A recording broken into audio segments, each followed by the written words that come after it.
Welcome to episode 168 of Angela Watson's Truth for Teachers. I'm your host, Angela Watson, and I'm here to speak life, encouragement, and truth into the minds and hearts of educators and get you energized for the week ahead. Today, I'm going to share how to examine the stories you're telling yourself and choose a story that serves you better this school year. Visit truthforteachers.com to get the transcript and links to recommended resources. Thank you to Advancement Courses for sponsoring today's show. You can earn graduate credits or CEUs through over 200 online PD courses in 19 different subject areas for K-12 teachers.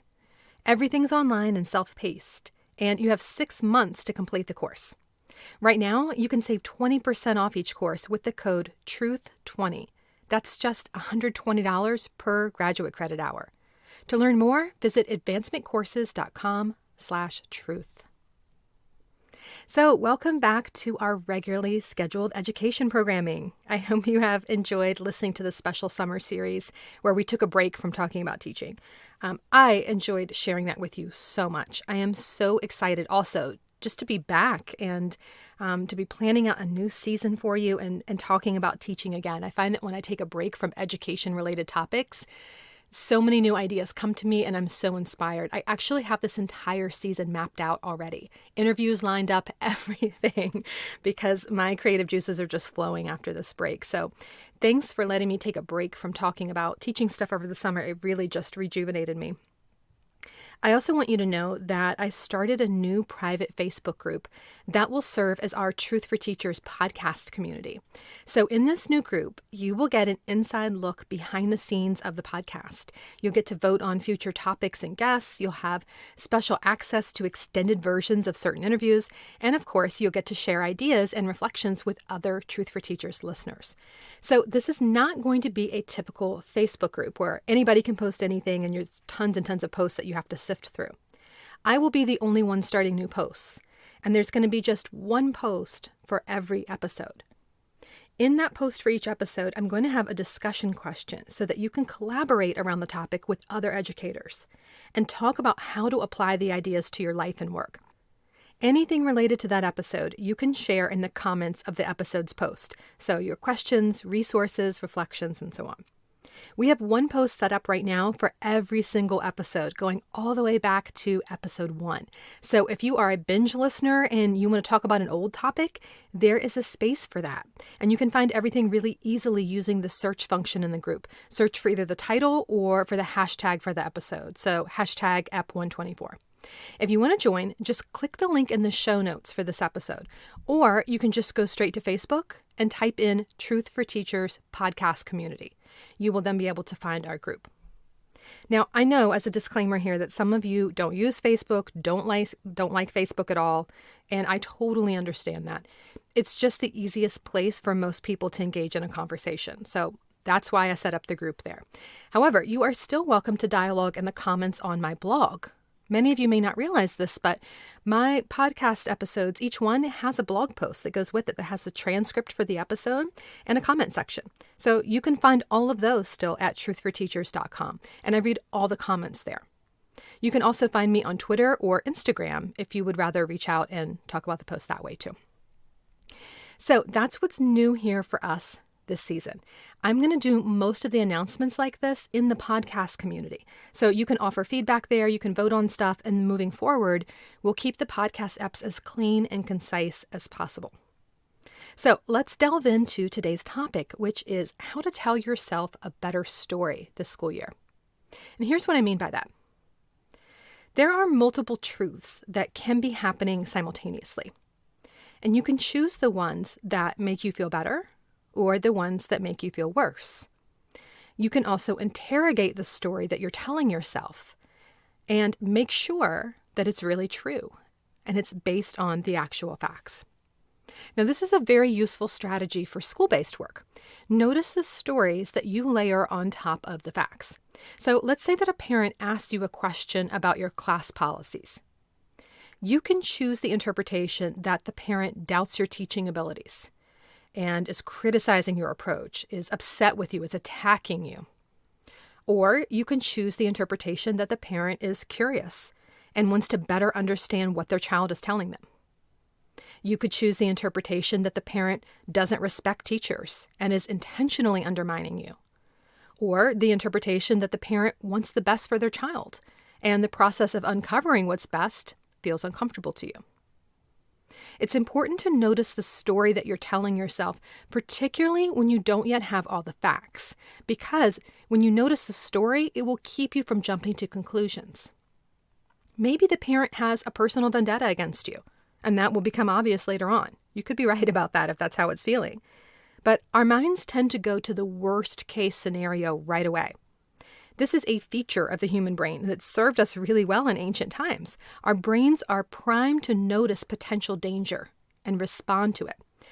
But in the workplace, our threats are nasty emails, not saber-toothed tigers. So we have to be aware of our brain's tendency to assume the worst and to prepare for attack or get on the defense at all times. The first time that you get that email from a parent and it feels like a red flag, maybe it's from a student, maybe it's from a colleague or an admin, but you know that message that causes your heart rate to speed up. It can maybe be a little bit passive aggressive or snarky or rude. Notice the story that you tell yourself about that experience. A key phrase that I have noticed in my own thoughts that lets me know if I'm catastrophizing is, "Here we go again." At the first sign of a student misbehaving on the first day of school, my brain will usually think just immediately, "Here we go again. Oh, I'm going to have that kid. I got that kid who's going to be doing that thing again." And it's because our brains are always pattern seeking. We are looking for meaning. We don't process events in isolation. We compare them to other things that have already happened, and we look for connections. So if something signaled a danger or a threat in the past, something that created a spike in cortisol and a stress reaction to us in the past, and it happens again, even in a completely different context, our brain will still want to prime us to go on the offense and anticipate a danger. And this is the opposite of the reaction that we want to have in building healthy relationships with the people around us. So we have to consciously and intentionally de-escalate those thoughts. Examine them. Notice that they're happening and ask, is this really true, or did I just jump to conclusions? Did I see this student roll his eyes at me and assume, here we go again, he's going to give me an attitude all year, and I shouldn't have to put up with this, and I can't even make it through 5 minutes in class without a kid being rude to me?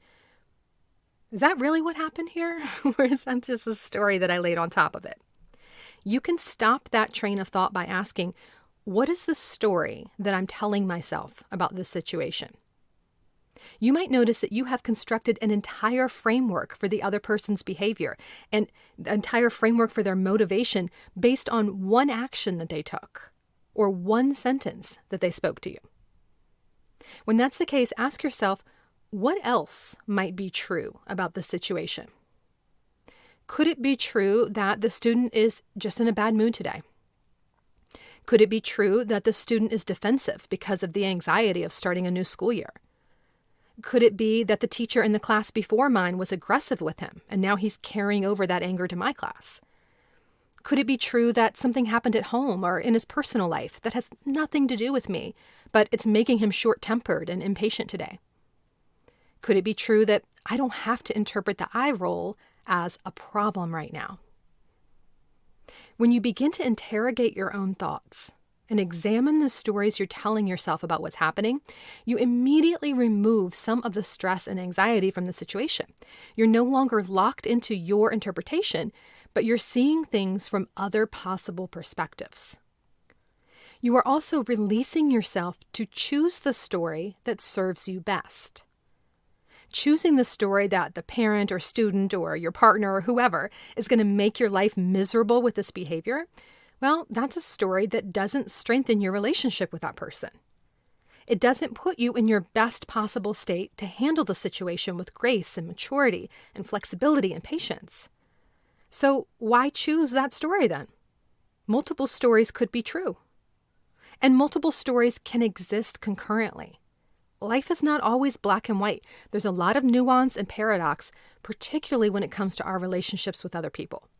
So why not choose the story that gives the other person the benefit of the doubt, particularly if that story is the one that makes you feel less stressed out? You can also dialogue directly with the other person about the story you're telling yourself. Have you seen Brene Brown's TED Talk that's streaming on Netflix right now? It's totally worth the watch if you haven't seen it yet. In that TED Talk, she shares how one of the things she says to her husband that avoids a lot of conflict is, here's the story I'm telling myself right now. Is this true? Is this what you meant? So assuming that you have a relationship with your student, you could choose a calm time after an unpleasant interaction and say something like this. I noticed you rolling your eyes earlier. The story that I told myself about that is that you don't like my class and you don't respect me as your teacher. Is that what you were actually feeling and trying to express to me, or am I just making that up?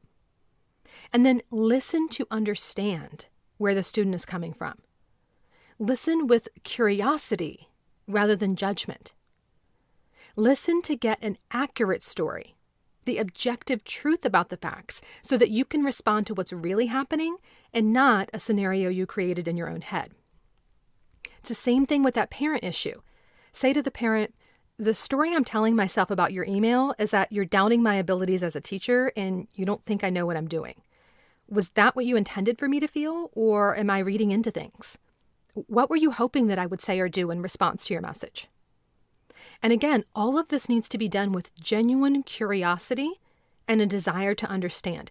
It's not a trap. It's not designed to trick the other person into telling you how they feel and then start attacking each other.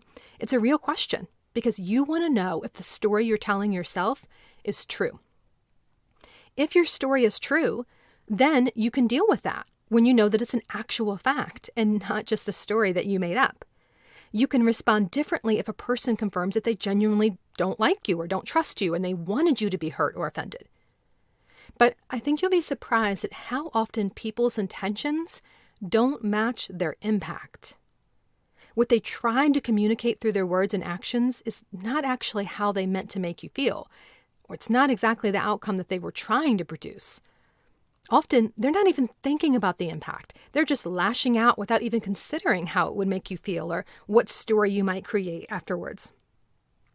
So these kinds of conversations can bring the humanity back to the relationship.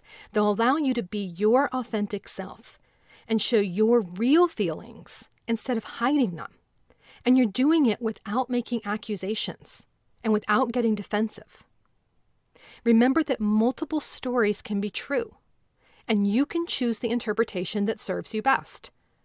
Something might be true, but it might not be healthy or productive to focus on it. So examine your thoughts. Ask yourself, am I escalating the situation by layering on an interpretation that makes things worse? Is this really true, or is it just the story that I'm telling myself? Freeing yourself from these unproductive and unhealthy stories will bring you a lot of peace. For example, if you're sitting in a meeting that feels like a waste of time, it might genuinely be true that your time would be better spent working in your classroom. But you can make that meeting even more unpleasant if you're focusing on that story. If you're sitting there repeating to yourself, I shouldn't have to be here. I have so many other things to get done. This is such a waste of time. This person doesn't respect my time. I'm never going to be able to get my lessons done if they keep doing this to me. All of that is the story that you're layering on top of the facts. The fact is, you're sitting in a meeting that doesn't feel useful to you. Telling yourself all those stories about the meeting will make you feel agitated, and it's going to make it harder to calm down and get back into your productive flow once the meeting is over. Those stories make the experience worse than it needs to be. So just deal with the facts. This meeting doesn't feel worthwhile. And then choose some other thoughts.